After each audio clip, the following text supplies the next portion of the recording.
In travel news, for July 29th, 2024, we discussed Disneyland workers securing a tentative agreement with Disney.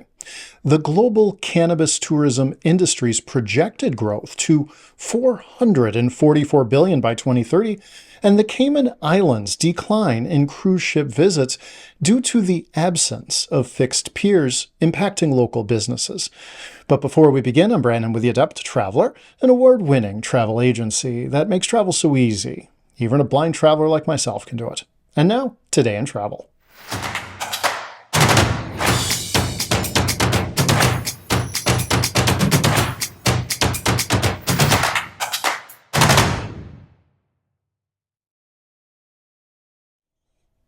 The global cannabis tourist industry is rapidly expanding and is projected to become a $444 billion industry by 2030. Currently, cannabis-related travel and tourism represents a $57.18 billion market, highlighting the sector's substantial growth potential. As legalization continues to spread worldwide, both medical and recreational cannabis tourism are on the rise, offering diverse opportunities for travelers. In Canada, cannabis tourism is flourishing, with the rise of adult-use cannabis lounges and safe consumption spaces. The Canadian Cannabis Tourism Association is collaborating with the national travel industry to ensure public and visitor safety. This collaborative effort aims to create a secure and enjoyable environment for tourists. Germany has recently legalized the possession of small amounts of cannabis for recreational use, joining Malta and Luxembourg in the European Union. The country plans to issue licenses for private cannabis clubs, similar to those in Barcelona, Spain, where members can enjoy cannabis in a private setting. This move is expected to boost Germany's cannabis tourism industry significantly. The United States hosts several cannabis tourism hotspots, including California, Las Vegas, Nevada, and Denver, Colorado. California leads with around 100 cannabis consumption spaces, including cannabis spas and cafes that offer integrated dining experiences. These upscale establishments provide a high-end, normalized environment for cannabis consumption. Thailand's cannabis tourism landscape is evolving, with recent shifts in attitudes and regulations. While there is a move away from promoting leisure and recreational cannabis travel, the country remains focused on wellness and therapeutic strategies. This shift reflects Thailand's commitment to a more regulated and health-oriented cannabis tourism approach. Beyond leisure travel, medical cannabis tourism is also experiencing strong growth, with 70 countries legalizing medicinal cannabis use. There is significant potential for these nations to develop cannabis-focused tourism strategies. Additionally, innovative cannabis consumption spaces are emerging, offering curated, high-touch experiences that cater to the modern traveler's desire for unique and immersive experiences. For travelers, the expanding cannabis tourism industry offers a plethora of new destinations and experiences, from high-end cannabis cafes in California to private cannabis clubs in Germany. Tourists can explore diverse ways to enjoy cannabis legally and safely. The collaboration between cannabis associations and national travel industries ensures that these experiences are both enjoyable and secure. Furthermore, the rise of medical cannabis tourism provides options for those seeking therapeutic benefits from cannabis. As more countries legalize medical cannabis, travelers can look forward to an increasing number of destinations that offer wellness-focused cannabis experiences. The global cannabis tourism industry is on the cusp of significant growth, driven by the ongoing legalization and normalization of cannabis use worldwide. For travelers, this translates to an expanding array of destinations and experiences that cater to both recreational and medical cannabis users. As the industry continues to innovate and evolve, it promises to offer unique, high-quality experiences that align with the broader trends in the experience economy.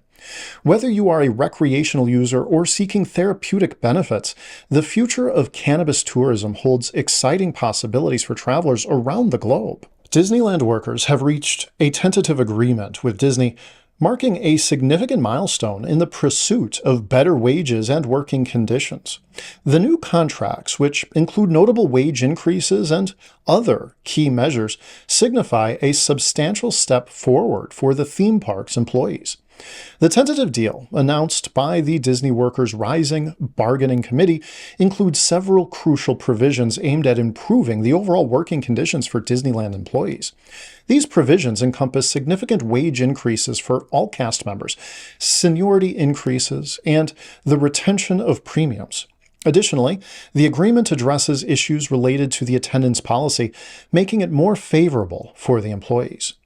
The union's statement highlighted the hard-fought battle over the past 4 months, emphasizing that the agreement was achieved through the strength demonstrated by the workers during rallies and votes on unfair labor practices. A Disneyland Resort spokesperson expressed the company's satisfaction with the tentative agreement, stating, "We care deeply about the well-being of our cast members and are pleased to have reached a tentative agreement that addresses what matters most to our cast members while positioning Disneyland Resort for future growth and job creation." The agreement means that Disneyland's employees will not go on strike, a significant development as it would have been the first strike in the Southern California theme park in 4 decades. The union members had previously voted overwhelmingly to authorize a strike due to alleged unfair labor practices during the contract negotiations. The union's efforts to secure the deal were marked by various actions, such as wearing union buttons, signing petitions, and organizing large rallies. These actions demonstrated the employees' determination and unity in achieving the contract they desired. For Disneyland employees, the tentative agreement represents a promising advancement in their working conditions. The significant wage increase will provide financial relief and better recognition of their contributions.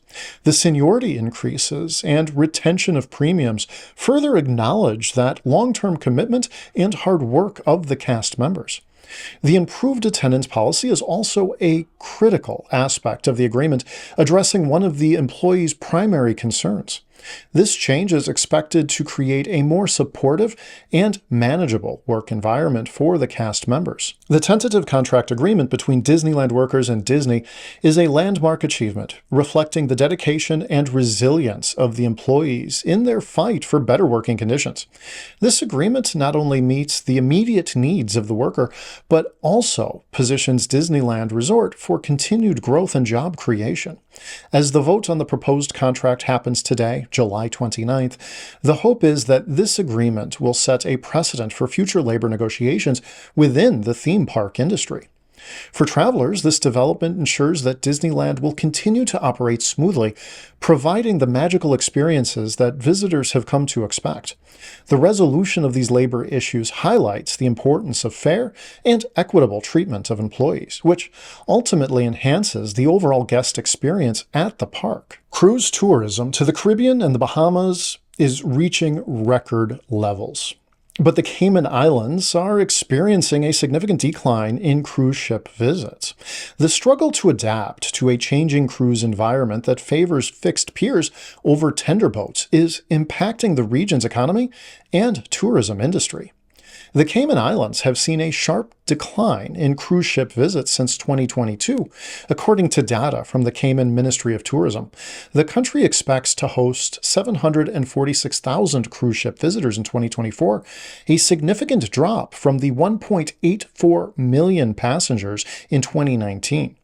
This downward trend is projected to continue as cruise lines favor larger ships that require fixed piers, which the Cayman Islands lack. The decline can be traced back to the 2020 referendum, where Cayman residents voted against constructing the country's first fixed cruise ship pier in Georgetown, primarily due to environmental concerns related to harbor dredging. The decision has left the Cayman Islands reliant on tender boats to transport guests ashore, a method increasingly disfavored by major cruise operators. Cruise line executives have voiced their preference for fixed piers, citing efficiency and safety concerns. Royal Caribbean International's regional vice president noted the challenges of tendering large numbers of passengers, stating, "We do not like to tender. By the time we get disembarked, it's time to get back on the ship." This sentiment is echoed by other industry leaders, including a representative from Carnival Corp, who highlighted the inefficiency and weather-related challenges of tendering. The decline in cruise ship visits has had a tangible impact on local businesses in the Cayman Islands. Many businesses have had to adjust their business models and staff levels in response to the reduced cruise traffic. The downturn has affected a wide range of businesses that rely on the influx of cruise passengers, from retail shops to tour operators. The decision not to build a fixed pier was influenced by strong environmental concerns within the Cayman community. Residents feared that dredging the harbor would cause irreversible damage to the marine ecosystem. The current administration has upheld this decision, emphasizing the importance of protecting the environment, even as the cruise industry evolves. The situation in the Cayman Islands highlights the broader challenges faced by destinations that rely on cruise tourism but lack the infrastructure to accommodate the industry's shift towards larger vessels.